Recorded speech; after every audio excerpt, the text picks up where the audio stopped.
Hi Cancer! Welcome po sa ating channel. Ito ay inyong Daily Gabay Tarot reading for February 16, 2025.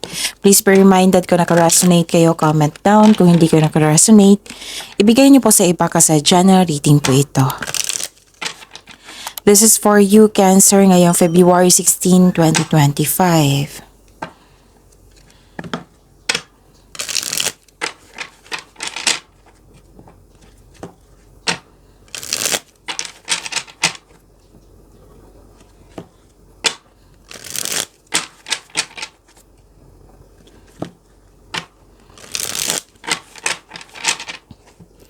Para po ito sa inyo Cancer ngayong February 16, 2025. Maraming salamat po sa inyong patuloy na suporta at maraming salamat din po sa mga hindi nag-skip ng ads. Gamitin ang reading na ito bilang gabay lamang sa mga hindi pa nag-subscribe. Subscribe na po kayo at click bell notification para malaman nyo na may bago tayong video. Para sa mga gusto magpa-reading po, may lumabas dyan sa screen nyo ngayon. Panoorin nyo po at sundin ang instruction. Spirit's Guide, mga ganap pa para kay Cancer ngayong February 16, 2025. I need 3 cards po. Para po kay Cancer.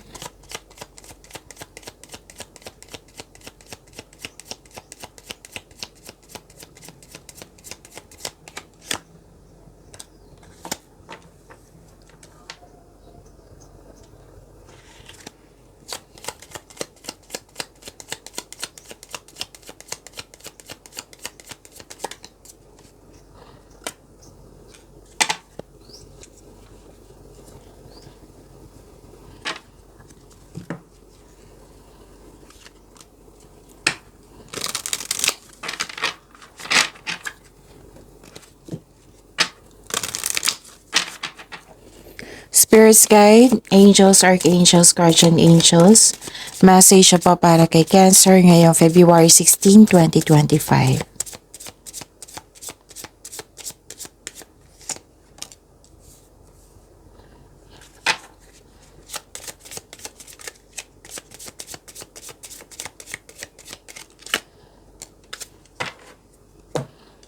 Okay. Cancer, ngayong February 16, 2025. Wow, ang ganda naman. May prosperity. Claim niyo po ha. Prosperity, may magbibigay ng tulong, may magbibigay ng regalo, pwedeng bouquet of flower, pwedeng compliment, nagbigay ng compliment, recognition, love is blooming, and abundance. Maraming ganap, ang ganda. Oo. May mensahe pong card niyo po dito na alagaan niyo po daw yung health niyo. Sabi po ng card niyo po, Cancer. Tapos, pwedeng hindi magandang pakiramdam mo the other day, last week. Pwedeng nabibigatan, disappointment, na-stress, nagkasakit, or yun, na hindi ka okay. Now, nagkaroon ng recovery. So, claim nyo po itong recovery Cancer. Tapos, nakita ko dito na may grupo ng tao na full support sa iyo. At nakita ko rin dito na may personal growth, may spiritual growth and personal development. And some of you nagpahinga sa bahay. Pwede din may balak kayong magpahinga or magbakasyon sa bahay. Kasi you felt calm, security, and safe and you felt relaxed pag nasa bahay kayo. And some of you, home-based yung trabaho. Nakikita ko rin dito na nagkaroon po ng nag-uusap po yung grupo ng tao regarding sa property or domestic matters. Okay?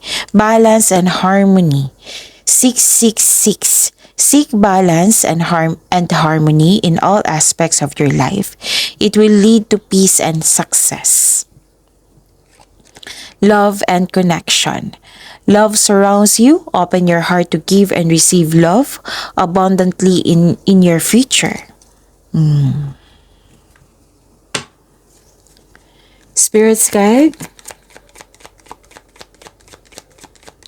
Energy po ni Cancer ngayong February 16, 2025.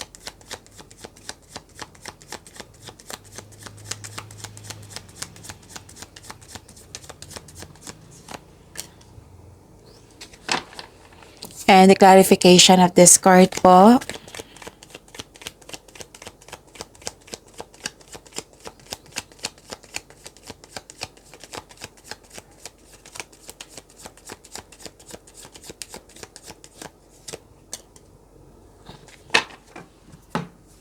Kung may narinig kayo or may nakita kayong repeating message, meaning to say pinupush ng cards nyo yan, kasi ang ilan sa inyo hindi pa binigyan ng atensyon, na kung maaari din po, bigyan nyo po ng solusyon at aksyon. Remember, Cancer, at the end of the day, alam mo na ikaw lang taong may kakayahan at responsable na gumawa ng sarili mong katotohanan at kinabukasan. So, ano yung energy ni Cancer?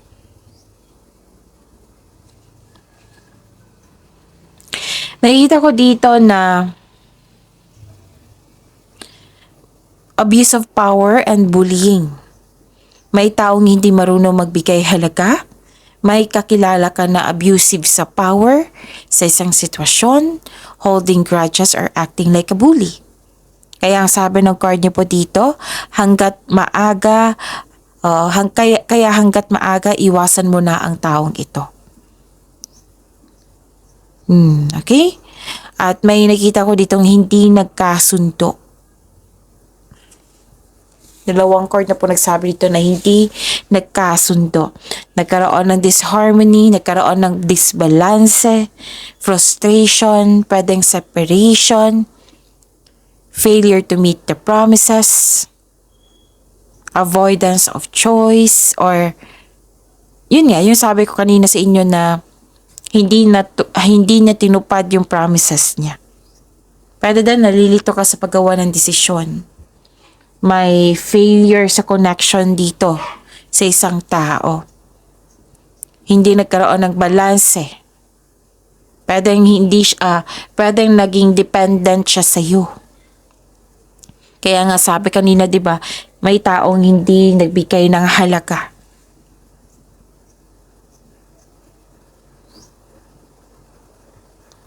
So, to fix the imbalance, look inward to see where you can find the source of this harmony. Pwede din na naging ugali niya na mahilig na siyang mag-promise sa'yo, or ano tawag dito, yung magaling magsalita pero kulang sa gawa. Wala sa gawa. May taong ganyan. So, hindi natin masisisi yung sarili natin kasi magaling siyang magsalita eh. 'Di ba? Na-disappoint tayo kasi it might be may nag-promise sa iyo, or yun, na-disappoint kayo kasi may too dependent yung tao sa iyo. It might be na-spoiled mo. It might be may ugali rin na, 'di ba, kung may mag-promise, talagang mag-e-expect talaga. Yung pwede nag-e-expect talaga kayo, may high expectation ka. Kasi nag-promises ang nakikita ko dito eh.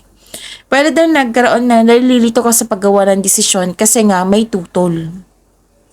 Tutol or hindi siya sang-ayon sa inyong gusto, ideas, plano. May nakita nga ako dito na kahit nagsama kayo, hindi kayo nakibuan, magkikibuan lang kayo pag kailangan. Nababother ka sa taong ito. Kailangan ng pag-uusap po. Para mabigyan na ng solusyon yan. Yun nga, yung kailangan ng disbalance, kailangan po ng balansa dito. Kailangan to fix the imbalance nga. Alamin mo kung bakit kayo hindi nagkasundo para mabigyan mo ng solusyon. Kasi kung hindi mo ma-found out kung hindi mo mahanap kung ano yung talaga yung punot dulo, mahihirapan ka sa paggawa ng solusyon niyan. Yung punot dulo talaga, ano yung dahilan? Let's say, example, na-spoiled mo yung tao. So, ano yung gagawin mo? Siyempre, sanay siya, di ba? Try to be honest. Maging honest ka na hindi mo na kaya, ganito. Kasi kahit hindi man yan karelasyon mo, it might be karelasyon mo to ha, kahit hindi mo siya karelasyon, connection yan eh, bigayan. So, magagawa mo rin yan. Cancer, don't worry. Pag-uusap ang nakikita ko dito. And I'm hoping na maging open-minded yung tao na kausapin mo. Okay? Spirits guide, career and money po ni Cancer ngayong February 16, 2025.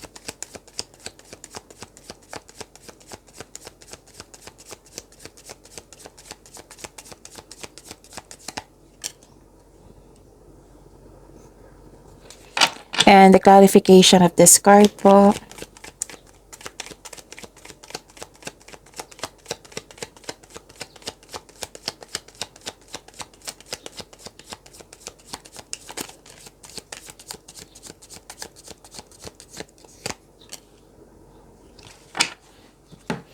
Sa career and money niyo po, Cancer.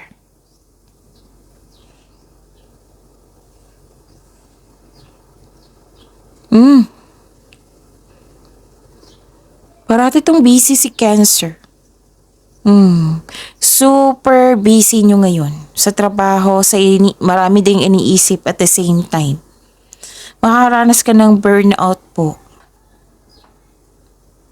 Okay? Ask for help para hindi mo dala lahat yung gawain or di kaya time management. Importante yung time management para pang-iwas po sa burnout. Pero don't worry, malapit mo namang matapos yung mga gawain mo dito. Kasi this is a completion of cycle It might be magagawa mo na ito ngayon. Kasi gustong-gusto mo na mag-rest, magpakasyon, or mag-staycation sa bahay.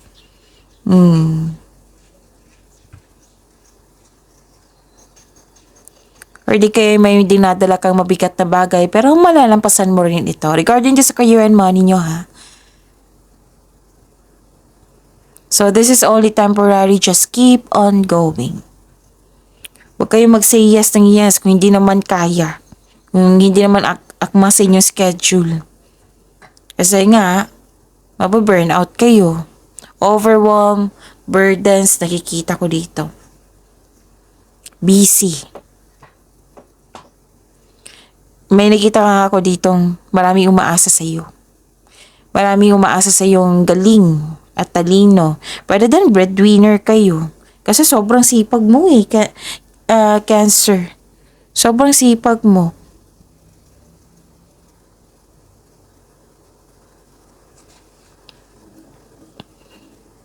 Yung ilan nga sa inyo dito, ang tahimik. Ang tahimik na kasi focus na sa trabaho. Okay? And kailangan mo maging confident po. You have lack of confidence around a specific goal or lack of focus or loss of direction. So, be confident. Okay? Yun nga, yung kanina po sa energy cards nyo, na-distract ka sa taong yun. May away, may argument kasi hindi successful yung plano or hindi naka-move on. So, the advice is you need to create a concrete plan in order to regain momentum. Impulse control ay kailangan po in order to grow and take action in a positive direction. Diba? Sabi ko yan sa inyo, repeating message yan. Lumabas yung mensahe na yan sa energy cards nyo. So that is a repeating message. Yung advice diba? Advice ko kanina sa inyo, kung repeating message yan, pinupush ng cards nyo yan na kailangan yung bigyan ng changes. Action. Kasi kitang-kita ko dito nagkaroon ng hesitation. Don't hesitate too long. Kasi wala kang magagawa. What I meant, wala kang magagawa niyan. Kasi nagkaroon lang ng stagnation. Hindi ka makagawa ng solusyon yan. Hindi ka makagawa ng aksyon yan. Kasi nga, na-stop ka. Huminto ka Don't hesitate too long. Sana'y makagawa kayo ng desisyon. Isipin mo, bakit ba ako hindi makagawa ng desisyon? Ano yung anong sagabal? Baka may pinipigilan kayo ng intuition. Itanong nyo sa inyong intuition. Para siguradong sigurado. Okay? Spirit's Guide, Love Life, Self-Love, Partnership, and Romance ni Cancer ngayong February 16, 2025.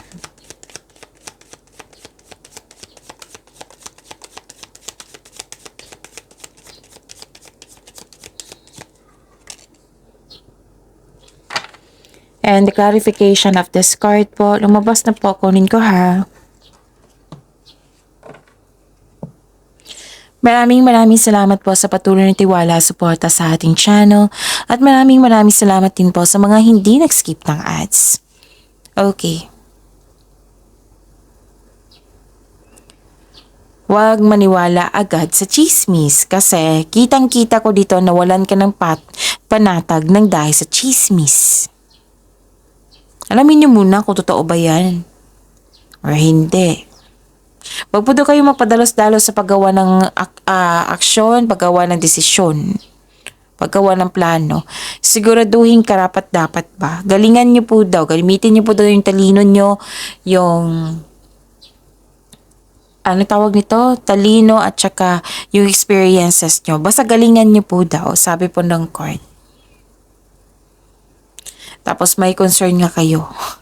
Hanggang dito, Cancer, na may kasamahan kayo dyan or partner nyo ito. Basta may tao dito na it might be bata pa to sa inyo or isang taong kumikilos na parang bata. Yung mas nauna pa yung reklamo niya kasi bigyan niya ng aksyon yung responsibilidad niya. Oo. Natawa ako kasi may kausap akong kanina na mas nauna pa yung reklamo niya kaysa sundin niyo yung yung pinapagawa ko sa kanya. Oo. Yung bata. Hindi naman ako Cancer.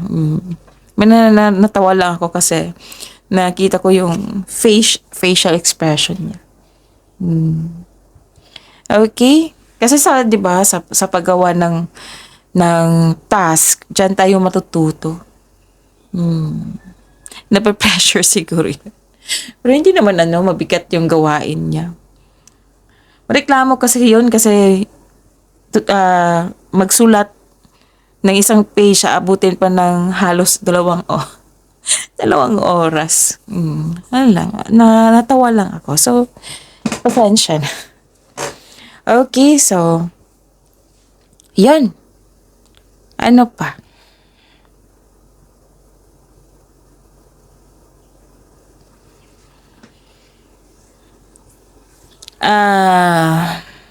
Habaan yung pasensya nyo kasi may delay po dito. Minsan kasi pag may delay, di ba, may ipaparealize sa atin para magamit natin sa tama pagdating ng delay. Tapos, ang delay naman, hindi naman yan cancel. Matutuloy din yan. I-claim mo, i-invite mo na dumating na. Magtiwala po. Kasi minsan na pag ang delay, tinitest yung pasensya natin, di ba? Tingnan na nga natin kung si Cancer ba, mataas pa bang ang pasensya nito. Tinitest yung pasensya natin. Kasi baka may ipapagawa si God sa iyo na kailangan ng mahabang pasensya. Okay? So, the delay is all part of the process. So, setback. Stick lang kayo sa plano nyo. Continue to work diligently. Actually, delayed success to. Parang naiinip ka dito so kailangan ng mahabang pasensya. Some of you, marami sa inyo ngayon nag-rest day. Nag-rest day. After nitong mga ginagawa nyo, sobrang busy nyo. Halos araw-araw na. Nakikita ko talaga dito kay Cancer. Di ba may usually halos everyday na may nagreklamo kasi hindi nagbigay ng halaga kasi too much work na. Overworking. Di ba? Natatandaan ko yan, Cancer. Might be family mo or partner mo or anak mo nagreklamo. So, yun. Pagbalanse kailangan dito. Magkakaroon din ng pagkakaisa. Kasi nakita ko naman dito na maraming nag-support sa'yo. Grupo ng tao eh. Okay? So yun, pagyamanin niyo po yung blessings sa binigay sa inyo. Cancer, see you tomorrow. Please like, subscribe, and click the button for notification para updated po kayo sa daily tarot reading natin. Maraming salamat po.